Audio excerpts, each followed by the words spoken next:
Yeah, we are live. Hello, here is Heidi from the Wisdom Factory. And we are talking about understanding our stage of development. And actually, the technical development is quite difficult.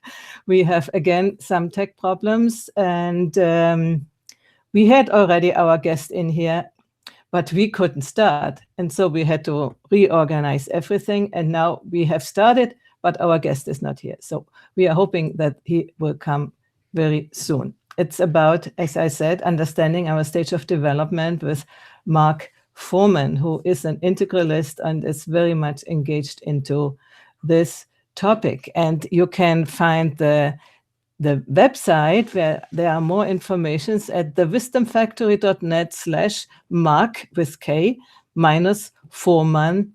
And then you find everything there. And you can also comment there as well as on YouTube. So, Martin, you know Mark Forman already well, so maybe you can, until he comes in, a little bit give an introduction to him. Yeah. Hello, everyone. This is Martin joining you from Istanbul this evening. And I met Mark the first time in 2010, so that's like almost 9 years ago, at the Integral Theory Conference. And he's a PhD psychotherapist and very deeply steeped in, as Heidi already said, into integral theory. And he has a book, at least I know of one of his books, called Integral Therapy, wonderful book. So he's an integral therapist, and he just joined us. There he is. Hello. Hello, Mark. Hi. Sorry, I started to have internet issues. My router started to act up. So here we are. Yes. Smacked it over the head, hopefully. Yeah, no, I just made sure everything was plugged in. Yeah. So I just mentioned that I met you in 2010 at the Integral Theory Conference, and that you have one book at least called Integral Therapy. I'm not actually sure if you have another book. Nope, not at this point. Which is a wonderful book that I highly recommend. So take it away. Okay. Stages of development. Are we live at this point? We're live and in living colors. Okay. Yeah, and we had all sorts of tech problems. I have the router problems too, and then we had the Hangout problems. But now, finally, you are in and we can talk about this wonderful subject. Actually, I found your course about, let's say, 2 or 3 months ago, and I was excited to take it. And I mean, the beginning as an integralist, the first sessions I already knew, and then it was exciting to find out where more or less I am. But I don't say it now. But what I wanted to say is I posted it in several groups, and the reception of people to have to pay not even $10 to find out what their level of development is was not really great. I have the impression that people, at least at a certain stage, don't want to know what stage they are on. So I would like to invite you to talk a little bit about that, how we can inspire people to get to know that it is not a verdict, it's not a, a label, but how can we use these things? It's a great set of inquiries. I mean, I think when I started thinking about the course, there were a couple of things that I wanted to hopefully achieve or offer to people. And one of them was to offer them maybe a level of the material about stages of development that is kind of one step up, kind of full, then people really have easy access to. So, there are things that you can do. You can go order Suzanne Cook-Greuter's dissertation, for example, and read through all of her work on her stages. And that's out there to be found, but that, you have to locate the dissertation publishing house, and it's, not that expensive, but it's work. And then even then, you would only just have read Suzanne's dissertation. So since I've been reading all of those things, or as much as I can get my hands on and digest, in terms of the academic side and the theory side, I wanted to be able to distill that in a course that was accessible for people so that they could come out feeling confident. Oh, okay, I know the stage material really well here, and I'm getting some of the theory and some of the sort of knowledge from the testing base that's gone on for 40 years without sometimes some vagueness that it gets taught with, I think, because people are protecting their intellectual property. But I really wanted to just open that kind of material up. So that was one goal. And another goal was to structure the course so that people could really start to see where they are in development using what I call like a biological marker or a life stage marker. So actually saying, I'm maybe at a stage of development because I've had certain experiences. So, for example, certain experiences in my work life would facilitate my development. And, it's likely that if my whole work life was working at a fast food restaurant, for example, I wouldn't have had the opportunity to develop some of the aspects of self that we would want to see at some of these middle stages of adulthood or later stages. So, in Ken's language, we would need a wide variety of work experiences to move into teal. Those would really happen at orange or green, a little bit at amber. So we actually need concrete experiences. And this is something that people actually don't know or don't say much about Jane Lovinger, who was really one of the pioneers in stage theory, that she studied under Erik Erikson, was her academic mentor at one point. And Erik Erikson was a psychologist who had a theory of ego development, but it was based in ages and the challenges that came to us at different ages of our development.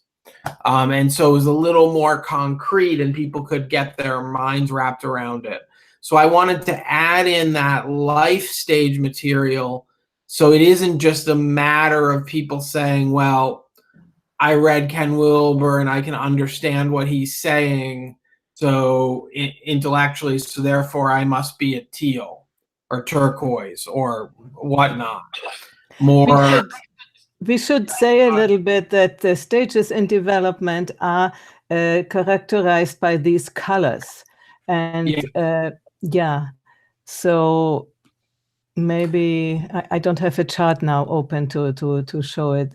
But do you have, or would you like to just name the stages and the colors?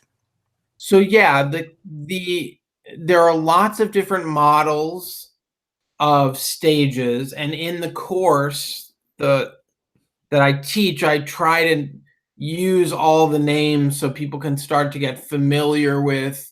There's a fellow named Robert Keegan, and he has a way of naming stages, and so does Ken Wilber, and so does Suzanne Cook-Reuter, and it can be confusing for people. But the language that I think most folks use now, just for ease of use, is they'll use Ken's color spectrum to describe the stages. So that would start out, and Martin, correct me if I get any of these wrong. I don't always do them in order. Sort of magenta, which would be very, very early development. And then red, which is kind of the first stage. It's still early development in a way, but it's the first stage where we could find an adult who is functioning in the world, even if in a limited fashion. So magenta, red, amber, which is kind of a more conventional person who really listens to the rules of their society and group, but doesn't have a lot of sense of their individuality yet. Then there's probably a stage that we would call amber/orange, in which a person is still focused on their group a lot, but has developed a more individual sense of themselves as a person. And that's a highly populated stage, that amber/orange, about 40% of the adult population. Then there's the orange stage, which is the more fully individualized stage of adult development. It's the one I think most of us recognize because it's really promoted in the culture. Sort of this idea of being all you can be is the idea of, finding yourself, identifying what you're passionate about or what you're skillful in, developing your potential. Those are kind of very orange messages. So magenta, red, amber, amber orange, and then orange. Then we move into the green, which is sort of a more psychologically minded stage of development where people are taking more points of view.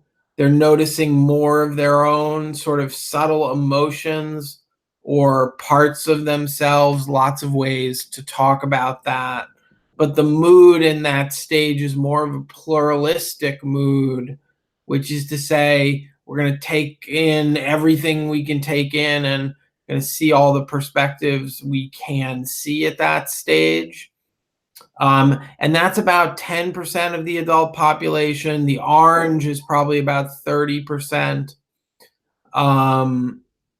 And so that's the green or pluralistic, sometimes called relativistic or sensitive stage. And then there is the teal stage, which is what really is meant by the term integral. The word integral, when Ken uses it, it's really to represent this teal stage more than anything. And that's a stage where we not only can take many perspectives and have lots of experiences, but that we can balance them in our lives and balance the qualities that we have within us with more skill. So people talk about masculine and feminine, for example. So the strategist would have some access to both their inner masculine and inner feminine and be able to balance those energies or aspects of the psyche and do so skillfully. And so, but even as we're talking through these stages, a strategist is getting to people who are in midlife almost always. So very rare to see a strategist who's under 30 and more often over 35, because it takes so much life experience to make it through these stages, and to have enough experience to digest, in order to see, oh yeah, it would be good to grow, and here is then the place to grow to. The So strategist, Mark, is the Cook Reuter's term for the integral level, right? the strategist, yes. Yeah, you switched sort of like terminology. I just wanted to clarify. Sure, absolutely, yeah. And the idea is a person at that stage, that integral strategist, teal stage, has a lot of balance in their ego, and they have very many different strategies for approaching life. So they can have a lot of inner complexity, but they can use it skillfully, because life is multifaceted. So that's one of the lessons we learn as we're on our, on our journey of development. We won't go right ahead into what would be turquoise, and then maybe indigo in Ken's model, but those are the names of the stages and colors that come after the teal. For most of us, teal really is the goal. At this point, it's sort of the cutting edge of the culture, and cutting edge for most of us working in development. There are later stages, but now we're looking at maybe 1% of the population, and teal is a larger chunk. Teal is something between 3 and 5%. So in Marin County. In Marin County, perhaps, yes. Northern California, perhaps. In populations who have lots of access to, for lack of a better word, developmental technologies.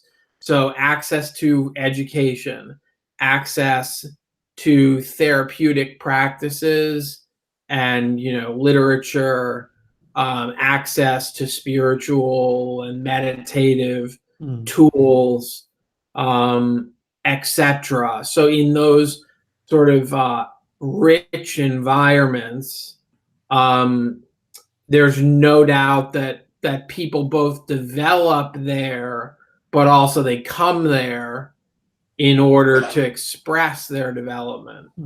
So we get probably a little bit of a glut in certain places in the world because you want to hang out with people who are seeing the world the way that you are. Yeah, I would like to jump in here.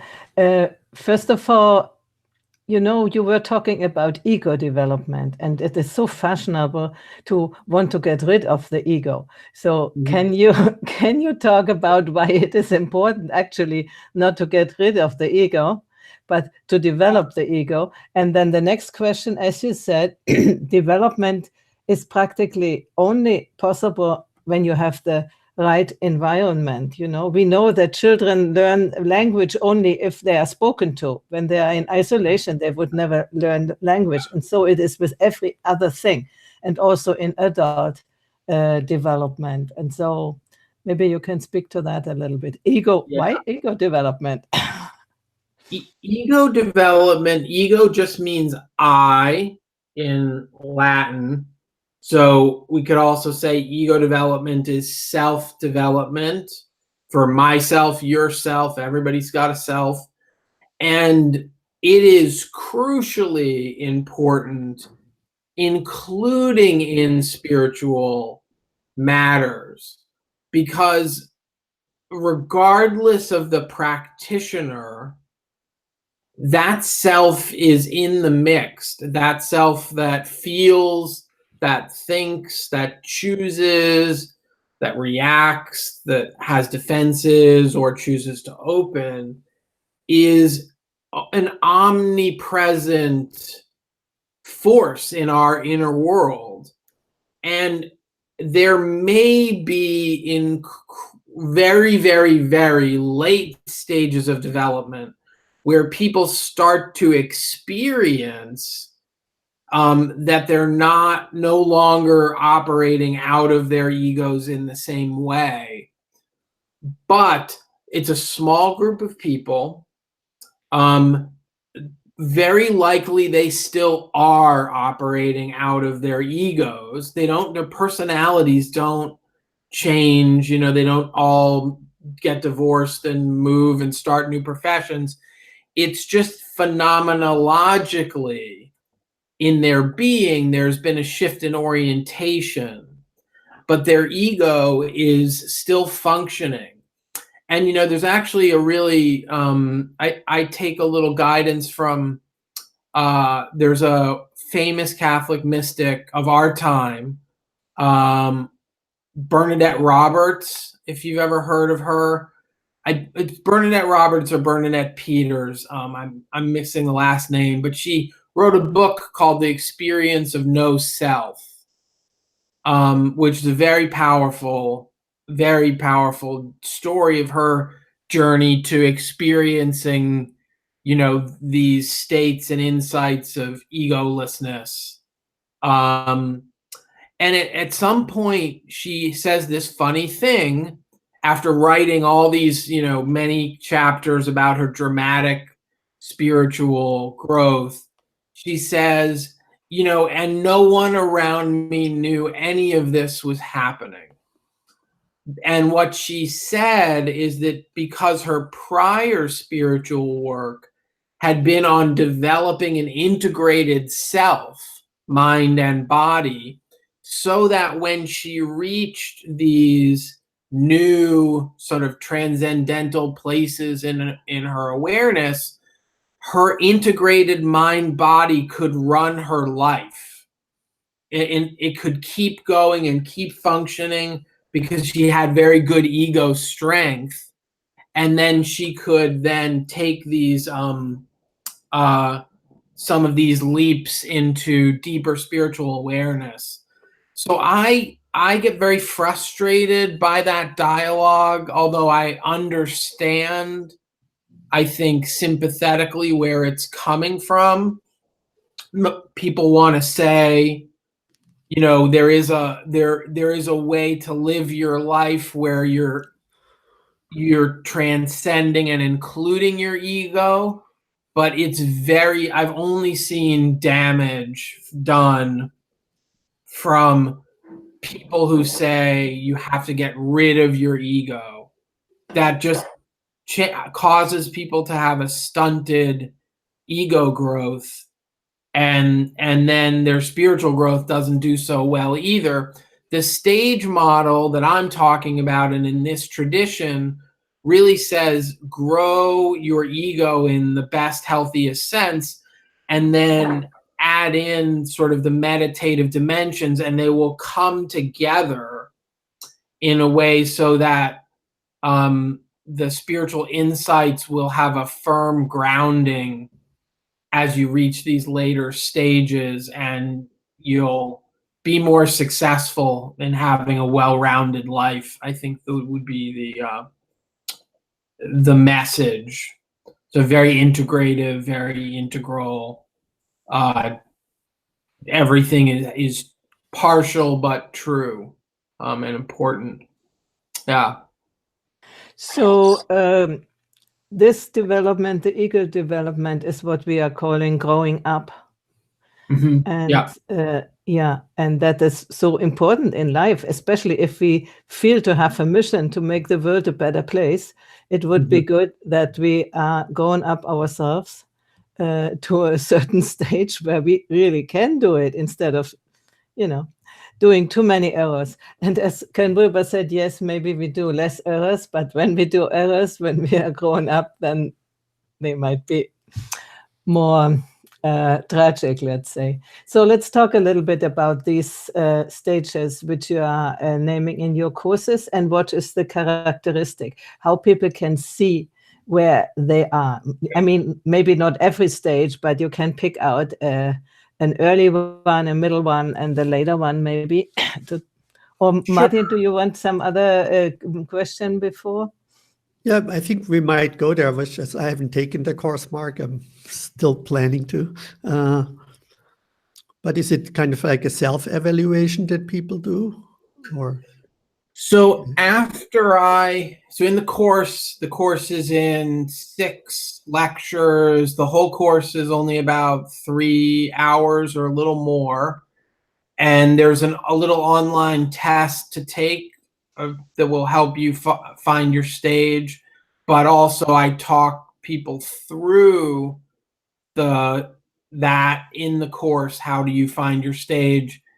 And what I do first is I introduce the concept of stages Then I talk specifically about all the stages, and that could be very familiar or pretty familiar material for most people. What I then do is that I then break the stages down in different areas, such as work life, relationship life, group experiences, so how we join, leave, and then maybe join again, different types of groups over our lifespan, talk about spiritual and psychological practice history, and so forth, and a couple of others. And I basically say, okay, at this stage, your educational life probably looks like this, so that we can begin to connect stages with specifics. So I thought what I would do is take just one of those progressions and talk about it, to give people an idea of how this self-assessment works. So does that sound good? Sounds good to me. Okay. So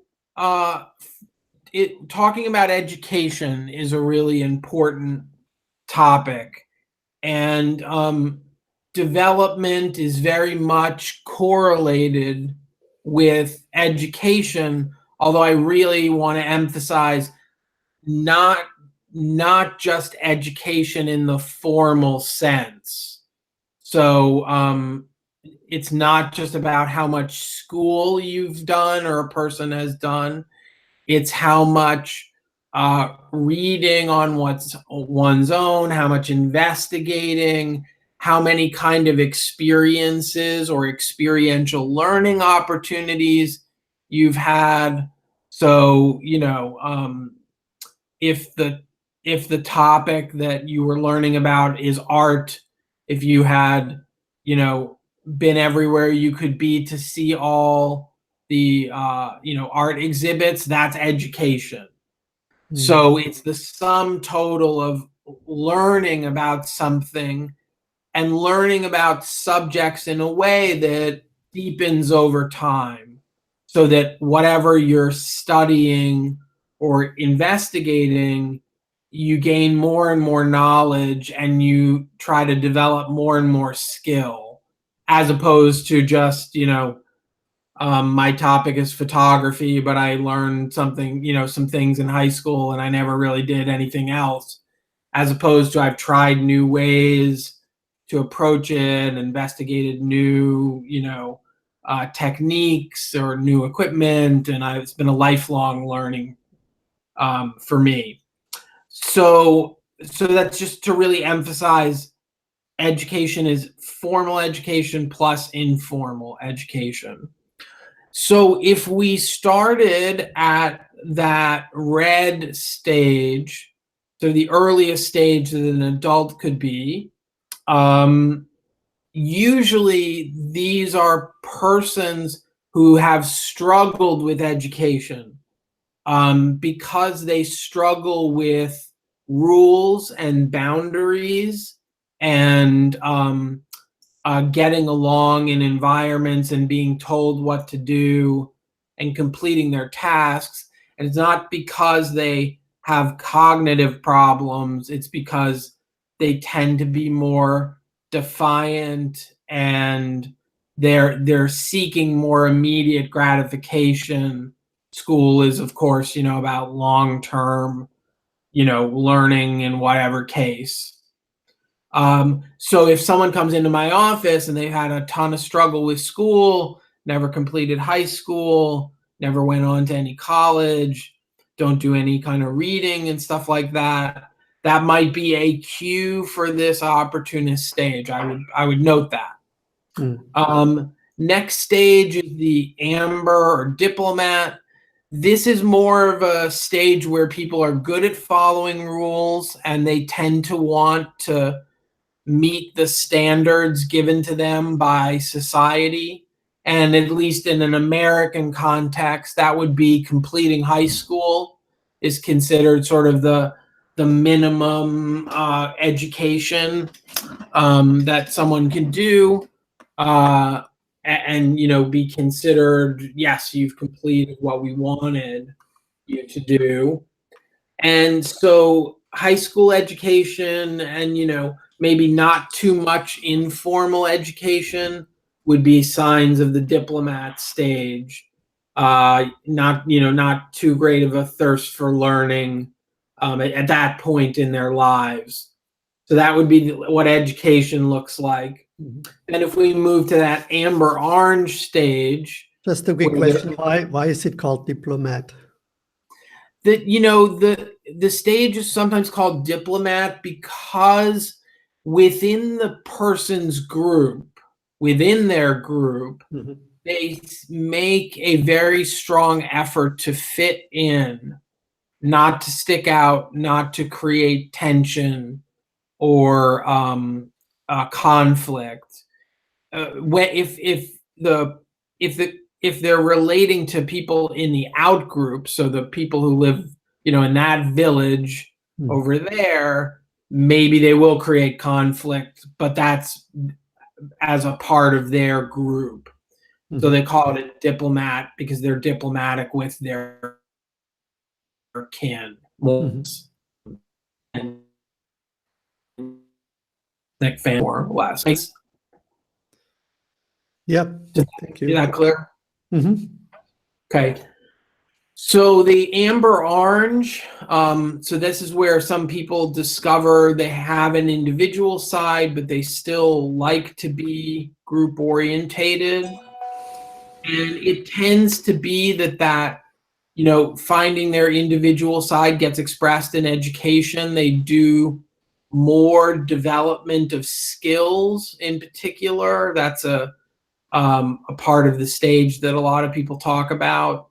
And so that usually means that people have done at least finishing high school, but then usually going on to some kind of secondary education, to learn a trade, craft, extra intellectual education, and that they tend to be more interested and motivated to read or to develop skills on their own. But maybe not quite to the degree that somebody who has completed a 4-year university would have done. So someone in between having finished high school and done a complete bachelor's degree in America is what we would call it. That's more like the educational part of amber orange. And just notice as we're talking about this, some of this just has to do with age. So there's a correlation between age and development. The younger you are, the more opportunities you've had or less opportunities you've had for education. The older you are, the more chances you get. So as I'm imagining these people in my mind, as the stages go up, they get a little older, very likely. So that's good. And it's important to think for yourself, because you may be asking yourself, what stage am I at? But if you're 22, you haven't had much time at all. So we have to be gentle with ourselves and compassionate and understanding that growth takes time. So then we would have the orange stage, which is more of this rational stage, sometimes called the achiever, because they get very focused on accomplishments and developing themselves in a more professional way. And there the education is usually sort of some professional education, 4-year degree, or developing an expertise. So if we want to imagine somebody who is at Orange but is a car mechanic, maybe he went to school for a while, but his professional education has actually more come on the job. And so now he is, a high level achiever in this particular subfield, and it's allowed him to grow cognitively because cars are complex and et cetera, et cetera. But he didn't do it that much in a formal schooling context. So, so that would be kind of the orange thing that you might see, and that's a lot of young professionals, people who take that journey. And there's a correlation between, you know, traveling somewhere, moving out of your home culture, and gaining this orange level, because it forces you to figure yourself out as an individual much more so. So then in terms of education, the next level, the green level, would be more like what we call in America the master's degree, which is after the 4-year university. We take a master's, which is usually 2 or 3 years, to develop develop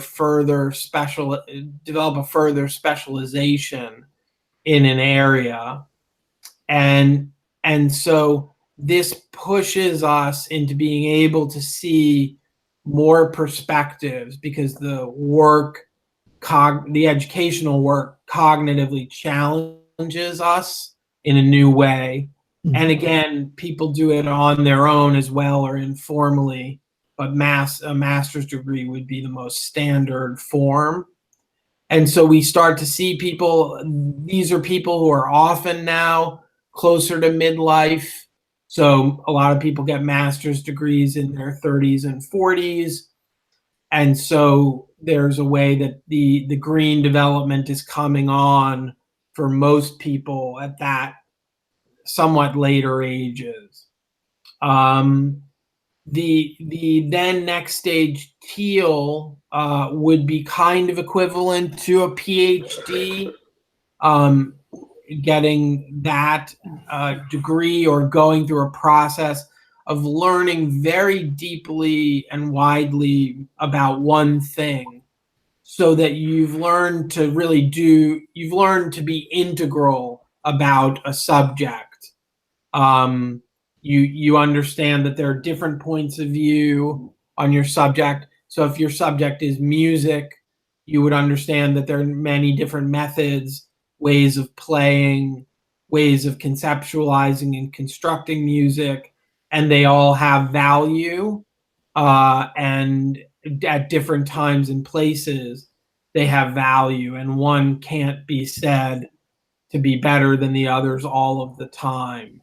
That would be what you would want to come out of a PhD level education, or something informal. You'd want to leave with that broadened perspective.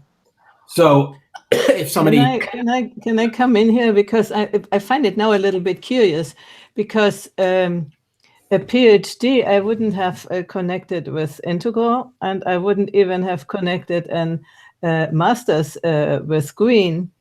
So it sounds to me much more like orange, because we are getting better and better and better and better. So I'm asking myself, is that this, when you compare it with official schooling, is that really a main recognition of these stages? Because I remember PhD people who were quite in orange. I mean, yes, absolutely. So we could view. I appreciate the question, because I can clarify it. We can view a master's and a PhD just as these next achievements to take, and we can view them through the orange lens as achievements, and in that way they're more external. You know, they're something that we accomplish, and then we hang it on our wall. But in the spirit of what the education is supposed to mean, there's developmental meaning.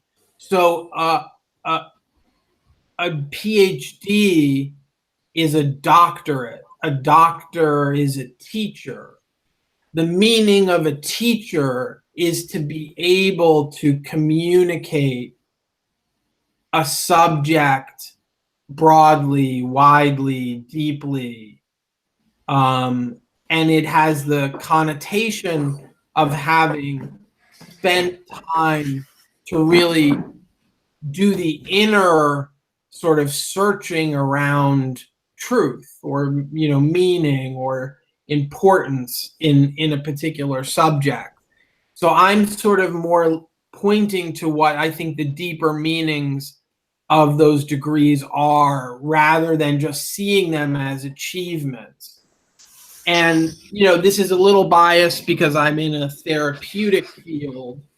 So when people come in for masters, it's not simply about, if all people want to do is get a master's so they can hang it on their wall, they're not doing any of the inner work of being a master's level therapist, which should be a much more complete journey of the self. It should allow them to really transform. And this is coming out of my background in sort of transformative education, where that was expected to be the case. Same thing with the PhD. The PhD was seen as a transformative process to go through. And so I'm taking those meanings. And I'm also not saying that someone at Integral literally has to do a PhD. It's more like everybody I know at Integral has very deep passions that they have nurtured their whole life in the spirit often of getting a PhD, even though may not write, a dissertation about it, but they have that curiosity and thirst and openness to experience. And that's something we know is correlated with development, is this personality characteristic of openness to experience. So does that clarify a bit, Heidi, about where I was coming from? Yes, it is clarifying, but I have to say, when you do it on the course, you do it much more easily understandable.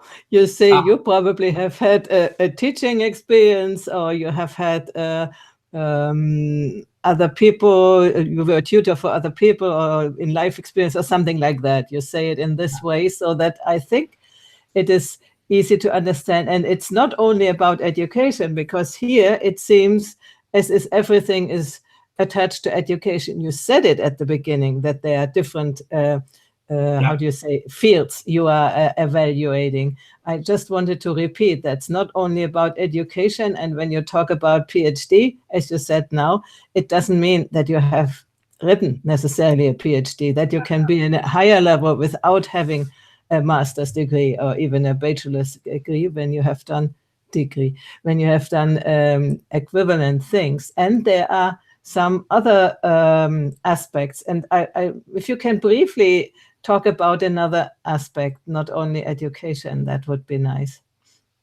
Sure. So I think, the easiest way to identify, what your stage is to listen to all of the different areas, because they interconnect. They start to sound consistent. But something like spiritual and psychological practice history, for example, and here we again want to talk about formal and informal. So people can have meditation practices that were never formal, but they garden or hike and get into a meditative state. So so I just want to put a caveat there that there's no right set of practices that works for everybody. You have to figure out what works for you. But it would tend to be that opportunists would have little to no interest in their own psychology or spirituality, really, in any sense we would use it. People at the amber stage might have some access to sort of psychological lessons and maybe religious themes if it's sanctioned by their group, but it's not going to be something that they are particularly motivated by personally. So you can take a look and assess somebody based on that. This amber orange stage that we've been talking about, this is the stage where people will actually start searching. They might really actively try counseling for the first time, or they might explore spirituality. They're looking for answers, but they're typically in the kind of sort of first stages of searching. They're often, and I don't mean this in a bad way, naive. They're open to all kinds of big ideas and, very ambitious, maybe not realistic about what spirituality is. If you ever met somebody who's going on their first meditation retreat and, now feels that everything is going to be bliss and joy after this, that's often in that amber orange stage. And so they have usually been doing the work for less than 5 years, like is a typical thing, more like 2 to 3. And it's sometimes inconsistent in terms of their practices. Folks at Achiever Orange Rational start to get more interested in their psychology or spirituality, depending. So usually they've put in a bit more work discovering themselves. They've probably tried to read a bit more about, how did I get to be the way I am? They like personality systems and typing systems, trying to figure out how they fit in. Yes. And how they can get better. No.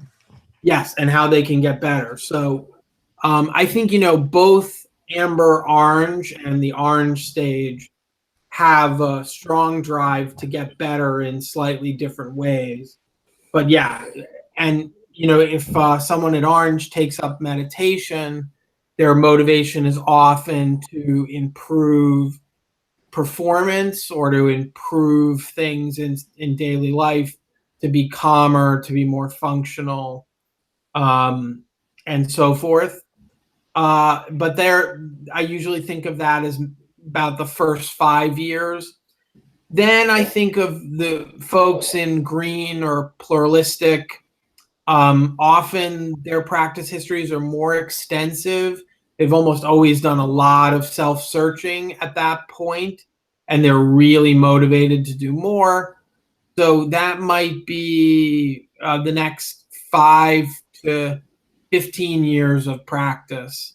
And they usually will have developed a spirituality, even if it wasn't present before, and even if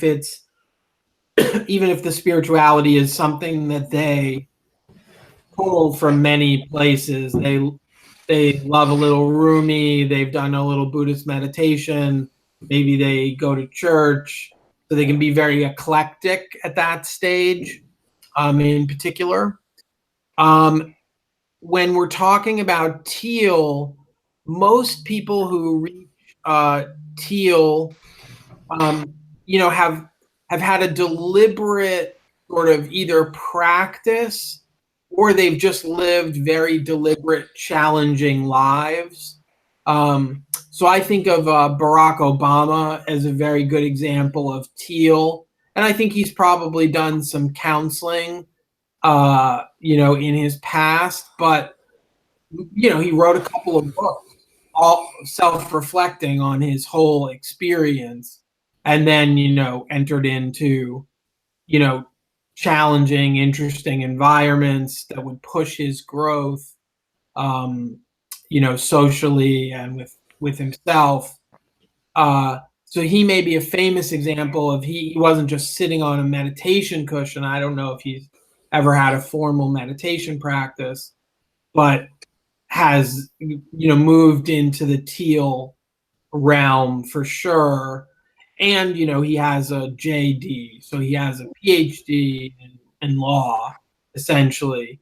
So he's 50 something. So he starts to look like this person who's kind of emerging out of these developmental progressions. So that would be spiritual practice history. And then at the next stage, which would be what they call construct aware, which is after teal, after the integral stage. That's almost always where we see people who've had a lot of practice history and long-term meditation practice history in particular, which allows them to kind of enter into some of these witnessing states where they're calmly watching, observing, mindful of their minds and bodies. And that witnessing awareness facilitates that next growth step where people start to get in touch with kind of their still small self, that quiet voice within them that is less invested in certain parts of their ego without rejecting their ego, or trying to split themselves off. So that would be the spiritual practice history. One can look at oneself and say, how much practice have I done? Chances are your development is going to be, somewhat match up with your practice history. Mm-hmm. So we have only a few minutes left. So Sure. Afterwards, I give you, Martin, the chance to ask something else. My final question would be, why should we develop? So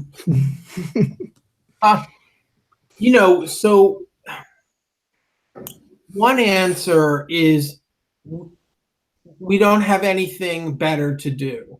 I think, the purpose of life is to grow in our conscious experience of love and goodness and kindness and sharing and creativity and achievement of worthwhile things in the world. And development is very tied to that. It's not to say that, a child is of less value than a highly developed adult. It's more just to say we would wish for that child as full a development as they are capable of wanting to enter into, and we would want to offer the child the wealth of resources that are available. And I really think in the future we will understand that underlying many of our economic and class and racial ethnic ties is access to resources, but part of that is the resources to develop. So what is it that's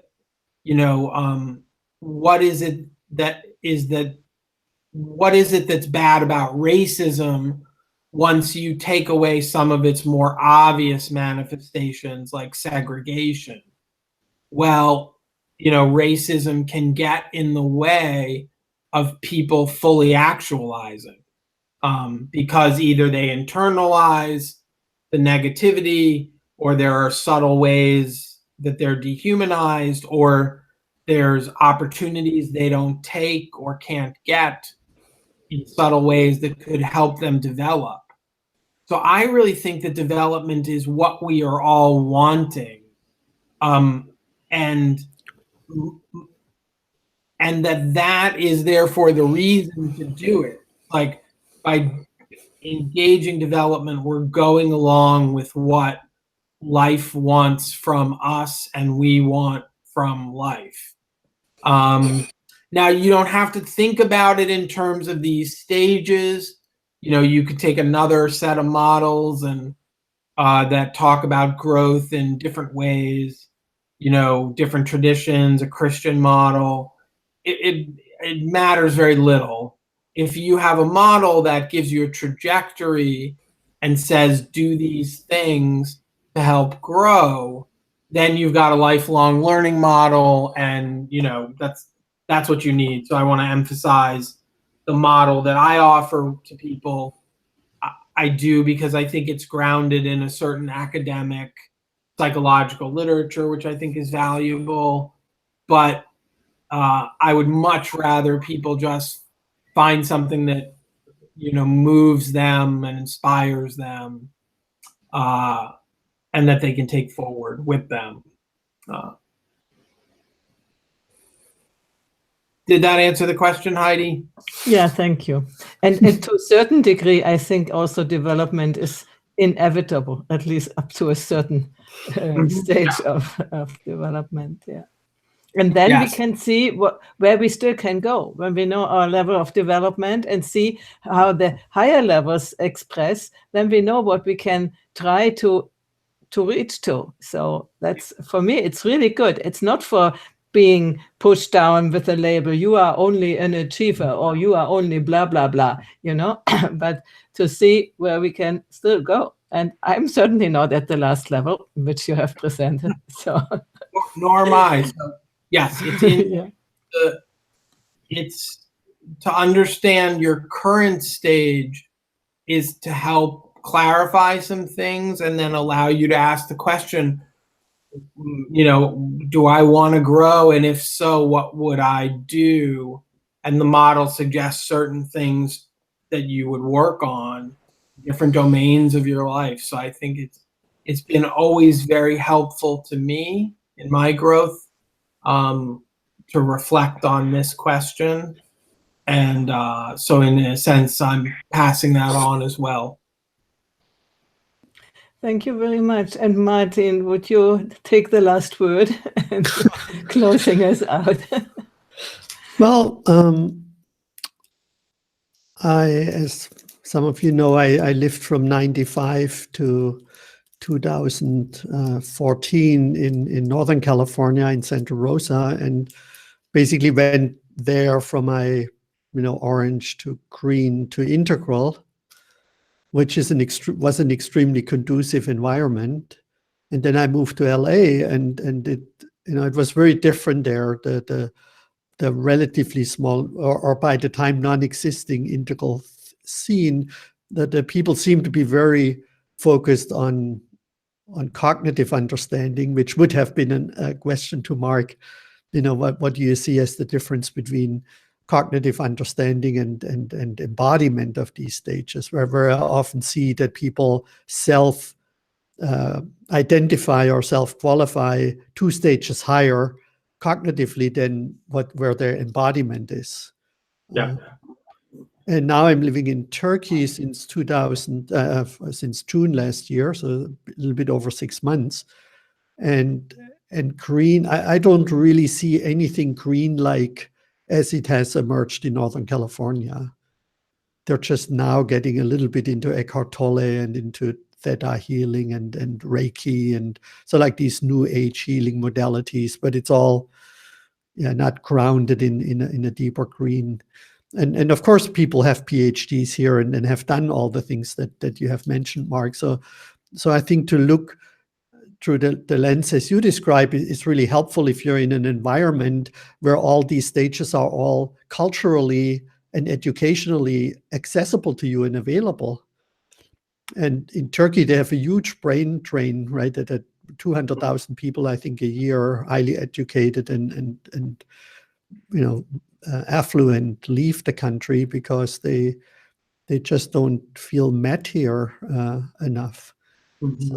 So these were thoughts. The cultural context, I think, is important, and sometimes a point where Ken Wilber gets criticized that he never widely traveled or experienced different cultures, and we can get sort of like this tunnel vision if we spend a lot of time in Northern California. I would like to suggest that we do another session about that in a while, because we are already over the hour, because I see there is a lot of questions coming on about the embodiment of, I find it very, very interesting. So maybe you just answer briefly, and then we schedule another event for doing this. What do you think? Sounds wonderful to me. There is a difference between inhabiting these stages in your thoughts and feelings and in your relationships, and versus just cognitively understanding and being able to describe, or just having a complex viewpoint about another subject. So I actually talk about that in the course early, and point out that we can mistake cognitive development for what we might call social emotional development. Ego development is social emotional. So I just leave that there. Culture makes a very big difference in terms of our context. I've worked with a fellow from China, and he can identify amber and orange pretty easily, and there's little pockets of green, but he was having trouble understanding what teal culture might look like, because he was just not, it was not surrounding him. And so where we are makes a big difference. The people we meet, the mentors we have, the influences.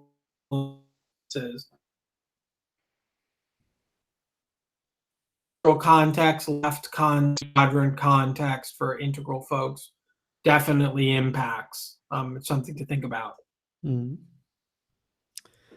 thank you for all the work you offer to us, Mark. And I often get asked, when we talk about levels, how can I find out what level I am at? And so that's a wonderful resource, affordable and quickly accessible, and opens the door for maybe some deeper, more expensive sentence completion assessments or whatever there is out there.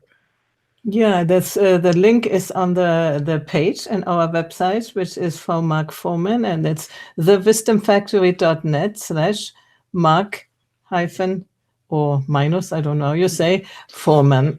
So you find it there. And also where you can reach him, his websites and everything is there. And stay tuned. We will do another one. And I find it very, very interesting. I'm one of those who are really interested in these things and to find out, and for a long time in my life. So thank you for who is watched now. There were some people watching now and who is watching later. And write your comments and connect with us if you find it interesting. We have many interesting people to connect you with. So thank you and bye-bye. Bye-bye. Thank you, Mark.